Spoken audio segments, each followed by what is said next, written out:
Don't you click that remote. Don't you change anything, because if you do, you're going to miss a really, really, really, really good show, because our guest this evening is Vince Kolber. He's the Republican running in the 5th Congressional District race. He's taking on Mike Quigley. Mike is a 6-year veteran, been in Congress for 6 years. Look, we're taping this on September 14th, 2014. That means there's a little bit less. I guess there's about 6 weeks left or something. So things are going to heat up. Don't click that remote. This is going to be interesting. You're going to find out all about taxes, about jobs, about the economy, about health care, about cronyism, corruption, and way, way much more. So don't click that remote, or you're going to miss a really, really, really, really good show with 5th Congressional District Republican nominee Vince Kolber. You're watching Public Affairs. Berkowitz is my name, and politics is our game. And as promised, you're going to see our guest this evening, who is Vince Kolber, who's the 5th Congressional District Republican nominee. Look, the 5th Congressional District, and he'll talk about this, it's an historic district in Chicago. We're going to let Vince talk about this, but you're going to hear names of these really remarkable people. I'll give you a hint. I'll just give one of the people who held this seat before. I think he held it and worked with 9 presidents, I believe, 9 presidents of the United States. That's the kind of history we're dealing with. So Vince, the thing of it is, okay, they know Mike Quigley. They've been represented by him for 6 years, okay? And maybe they know the views of Mike Quigley on ISIS, which is the issue of the day. But I think they want to know, okay, if you're gonna come against Quigley, how do you differ? Do you differ from Mike Quigley on ISIS? Well, Mike Quigley can say what he'd like to say about ISIS, but what I know right now is that our president has declared a war on ISIS, or ISIL, and he's also declared a war on his own declining poll numbers. He has us looking to the model of a so-called success in Somalia. But that's really the wrong model. The model that he should be looking at right now is the model of the Gulf One effort in 1991. He should be taking a master class from former Secretary Baker and George Bush Sr. They were the coalition builders. They got that job done quickly. I wish President Obama Godspeed. Well, it's interesting you say that, because Barack Obama on this show many years ago, 2002, 2003, right around then, when he was against the Iraq War and he was against going into Iraq, before we actually invaded Iraq, and he said, you should build a coalition, and he said he'd give credit where credit's due. And you know who he gave credit for? He gave credit for knowing how to build a coalition? Barack Obama. Who was the Secretary of State you mentioned? Jim Baker. Jim Baker. So Obama said that's his model. Jim Baker, back in 2002, right in the fall of 2002, before we were going into Iraq, before we'd invaded Iraq, which was the spring of 2003, or thereabouts, right? If I had those right. He said he'd look to Jim Baker. So now you're saying, Barack, remember, you should look to Jim Baker for how to build a coalition. That's your advice. If you were in Congress and you were a trusted Republican, that is somebody that Barack Obama would invite into the Oval Office to say, here, I need some Republican advice. So I get plenty of Democratic advice. You would be sitting there and you would be telling him, look to Jim Baker for how to do it. Is that right? Yes, and I think you should get that tape and replay it back to him, just to remind him. I could become famous, folks, just like that. I like the way this guy thinks. Okay. So we've now taken care of ISIS. There's not a problem. And switching over to domestic policy, number one issue, the economy, jobs. Is that what you're hearing as you go door to door in the 5th Congressional District? Not just what I'm hearing, but what I know. Here in the state of Illinois, the Illinois dream and the American dream is in critical condition. We've lost 300,000 jobs in this state in 6 years. We're losing another family every 9 minutes, and we've added $7 trillion to our national debt since my opponent has been in office. All of that, and the additional regulations that have come along with the Affordable Health Care Act, all of that is just suffocating our economy here in Illinois. So would you deregulate more in terms of there was enormous, since 2008, there's been an enormous change in financial regulation or regulation of the financial sector. Would that be correct? Absolutely. Now, some people say that's what the problem was. Some people argue and say in 2008, the financial sector was running rampant, big banks, other financial institutions, hedge funds, et cetera. They were causing the problem. We need to regulate them more. Do you agree with that? Way too cozy of a relationship wasn't there between Wall Street and Washington. They were working hand in glove. On the one hand, we had all the guarantee agencies, the housing, the Fannie Mae's and the Ginnie Mae's that put our housing market on steroids, that fed a pipeline of securities into Wall Street. All of that caused this enormous rupture. It was the wrong thing. And it was wrong going back to Clinton when he closed out the Glass-Steagall Act. That was at the behest of Sandy Weill, who had the vision of the financial superstore of Citibank. And even Sandy Weill now admits that that was a bad idea. So really, you think Glass-Steagall was a good thing and we shouldn't have allowed this competition of some of these entities that weren't banks into the banking sector and vice versa? Isn't that what Glass-Steagall did? Because people may not know. What Glass-Steagall did is it separated investment banking from commercial and regular banking. What that means is that investment banks take the riskiest part of a financial transaction, usually the equity or the lowest level of the debt instruments that are issued. That was kept separate under Glass-Steagall from commercial banks because commercial banks and, of course, our other depository institutions fall into this area of requiring government guarantees from time to time, as we see in any financial crisis. That separation ended, and now we really don't have a clear definition of what a bank is anymore. But the financial regulation that ensued after 2008 and then after after 2008, some of it started perhaps re-regulation before, and then some of it got stepped up, of course, after he became president. Do you agree with that regulation? Do you think, is that part of the problem? Have we now over-regulated the financial sector? Well, it's really not a question of over or under regulation. It's the question of what is the correct way to regulate and design a financial system. And are we doing it the correct way? I don't believe so right now. Very simply put, what is wrong with the way we're doing it right now? Too big to fail, right? So now we've created these behemoth institutions that will not be allowed to fail, notwithstanding the fact that they've issued these corporate wills and various ways that they could be taken apart. So what will happen?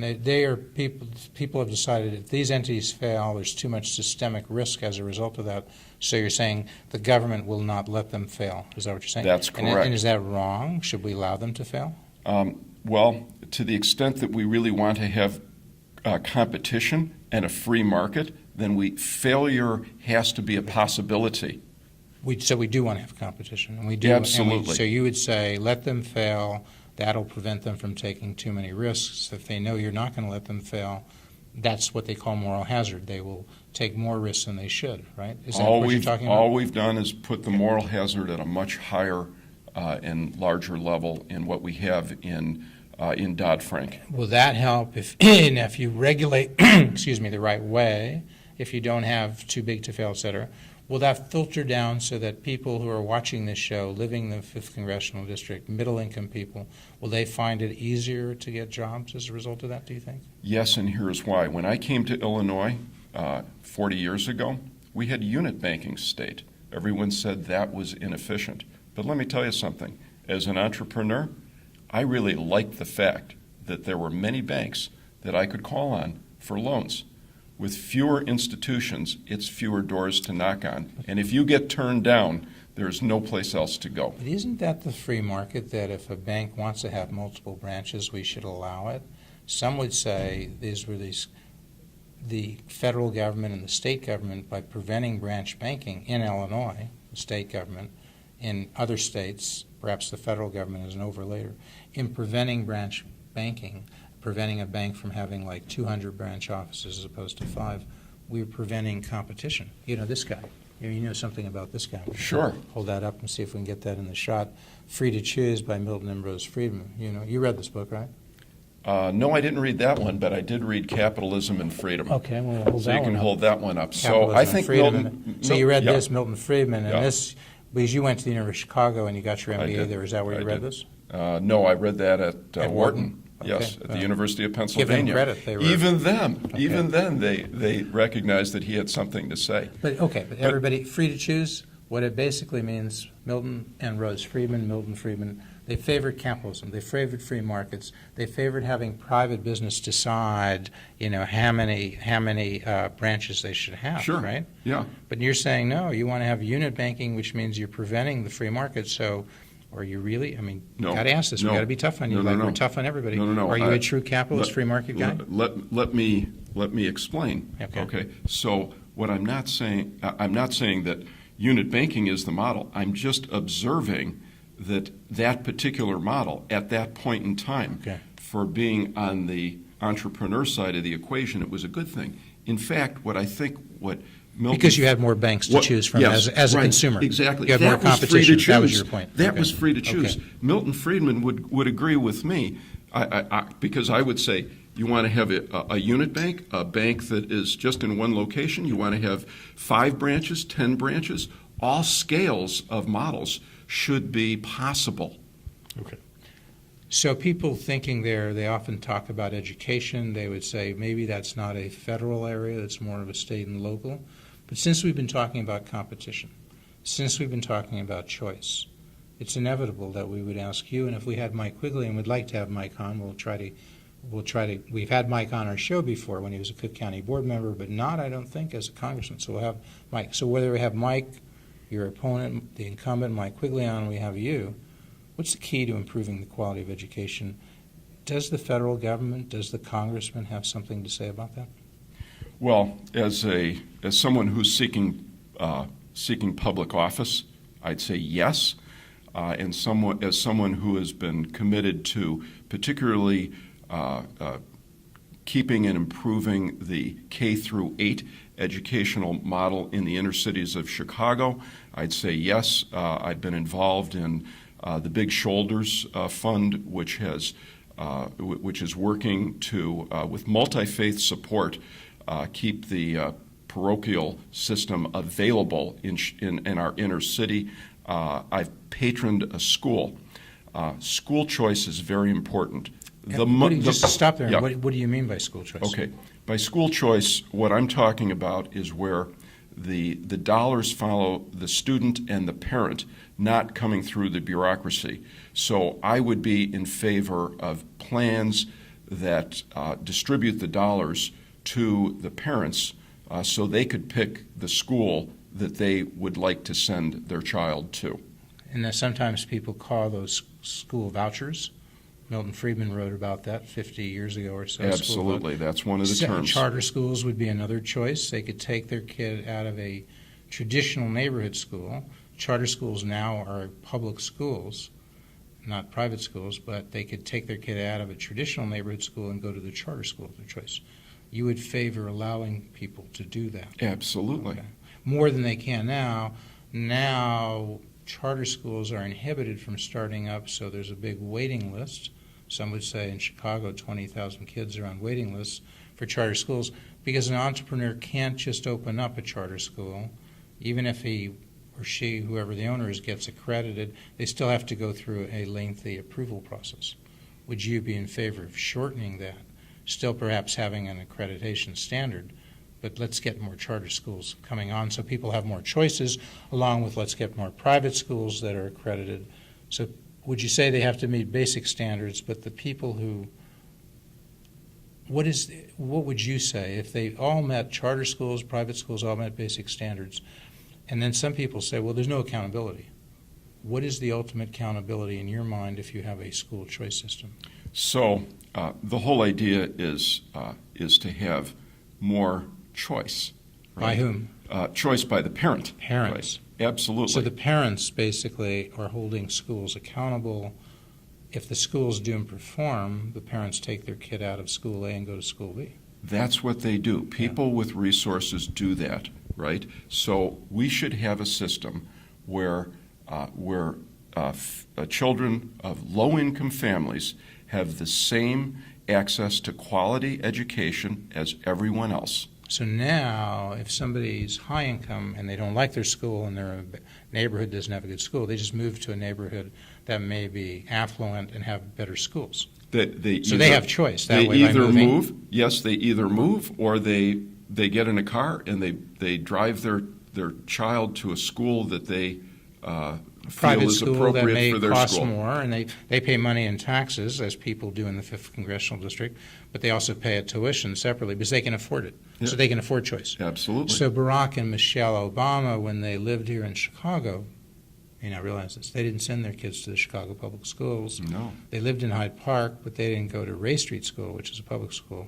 They went to University of Chicago Lab School, which cost a pretty penny, you know, 20 or 30,000. And what did they do when they got to Washington, D.C.? Well, you know, tell the people what they did then. Well, they sent their children to private school there. Yeah, was it the Sidwell Friends School?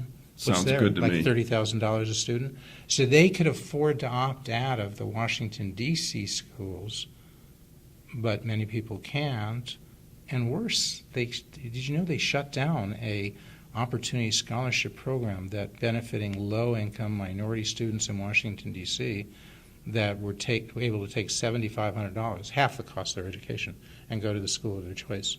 And Arnie Duncan and Barack Obama tried to shut down their program. Did you know And that? let's put Dick Durbin into And Dick that Durbin. equation too, because the three of them would have none of it, because the voucher word is a bad word on the other Yeah. side of the aisle.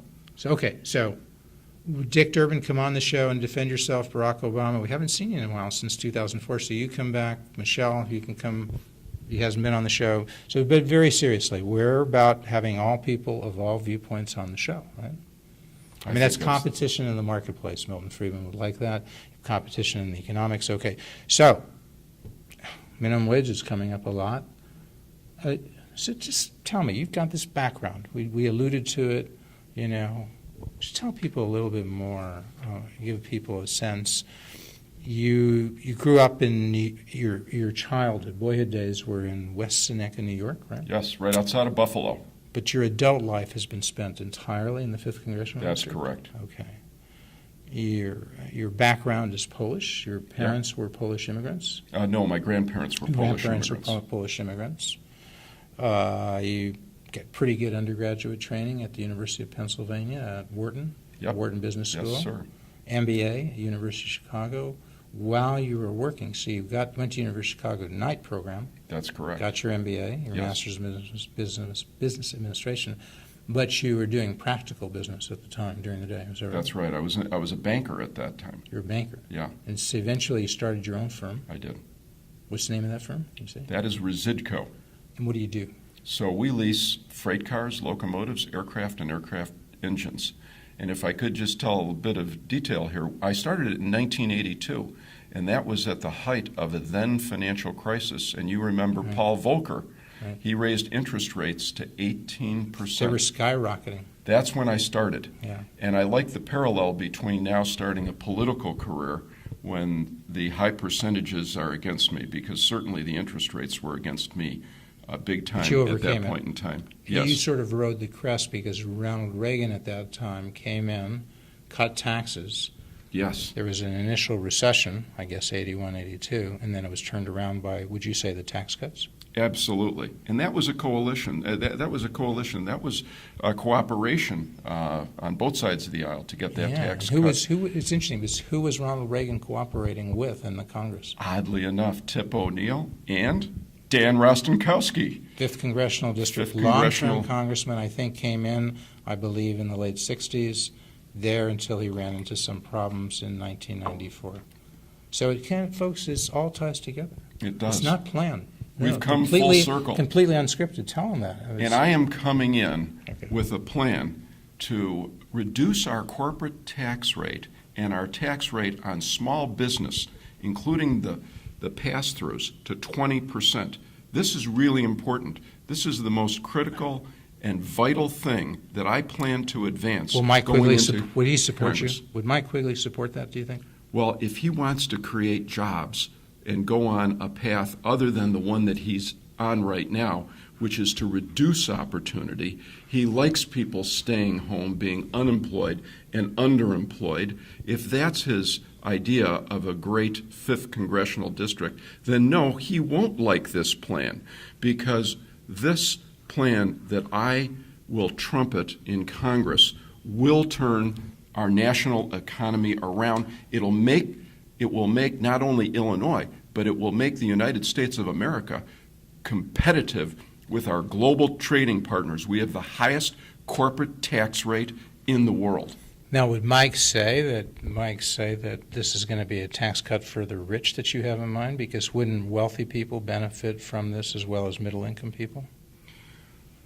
The jobs that will be created will be indifferent to people who, But what about the regardless, actual regardless tax of cut? their background. When you just explain that a little bit, where you're going to cut the marginal rate of taxation? Yes. And for what income levels would you be cutting that? For people earning $50,000, $100,000, $200,000? Give people a sense of that. What we're talking about is the corporate rate and the corporate rate and the tax rate on small businesses, the job creators. Okay, so individuals. So to have access to this corporate rate, you must be an employer. You must be having people for whom you are paying Social Security. So would Quigley say you're benefiting the rich, those rich employers? I don't know. And if he said that, if I Mike don't said know that, who Quigley or what Quigley would say or do. Mike said that, what would you say back to Mike? I would say, Mike, you're exactly wrong. Are you more concerned about getting jobs created for the 5th congressional district, or are you more concerned about where businesses invest their capital? Well, what if Quigley say, well, I don't want to talk so much about taxes. I got to tell you, the way to help low-income people in the 5th congressional district is to raise the federal minimum wage, which right now, he said, would say is a paltry $7.25, lower than the Illinois minimum wage. He might say we have to raise it to $10.10. I think that's the figure people throw around. Shame on you. Shame on you, Mike Quigley. Really? Your minimum wage proposal will put 1,000 low-income people out of work in the 5th congressional district. The Congressional Budget Office has already told us that, and why don't you pay attention? We pay a lot of money for all that expertise, and that's what they're talking about right now. How many jobs did they say would be, this Congressional Budget Office said across the country? Across the country, how many jobs? It's 500,000. 500,000. And so there's 435 congressional districts, so it's over 1,000 per district. Why would Quigley or the president or anybody else say to do this? These are not bad people. They don't want people to be unemployed. So play psychiatrist. Why do you think Barack Obama, Mike Quigley, Dick Durbin, and many other Democrats would say, Pat Quinn, governor of the state of Illinois, why would they all be saying the important thing is to get the minimum wage higher? Well, if what you say is right, sure. I mean, they're not bad people, right? They don't want people to be unemployed, do they? You'd have to ask them. So why do you speculate? Why do you think they favor an increase in the minimum wage? I don't go inside their mind, and they are not ready to. But you'll say unequivocally you don't favor a higher minimum wage. Is that what so? Let's look at what they're talking about. A federal minimum wage. So minimum wage, if anything, should be a state matter, right? Because if you set a wage, that might be appropriate for Keokuk, Iowa, right, versus Silicon Valley, okay. Right? It just doesn't work. This is command and control, central government, another interference But in Illinois, with our free market. In Illinois, as you know, the minimum wage is set higher at $8.25. Do you favor that? I'm running for the federal office, okay. Right? And the question on the table is the federal minimum wage. That's going to cause more than 1,000 jobs to be okay. lost in our district. And the problem with losing jobs, particularly among the low-income people who will suffer the most, right, so is they will be denied the opportunity for earned success. And that is not good for human dignity, and I believe that that's so important, and this is not a good path to go down. But people, even though you've said you oppose raising the federal minimum wage, I'm sure if viewers are watching this out in the 5th Congressional District, even though you're running for federal office and you're not running for state office, they still might want to know, do you favor an increase in the state minimum wage? It's right now, it's $1 higher than the federal wage. I am in favor of creating more employment, not less employment. And would increasing, in your view, would increasing the state minimum wage cause more employment or less? We've already lost 300,000 jobs in Illinois in the last 6 So years. I take that as you would not favor an increase in the state minimum wage. Am I right to take that way? Increasing the state minimum wage at this time, where we've lost 300,000 jobs in the last 6 years, we're losing jobs right now.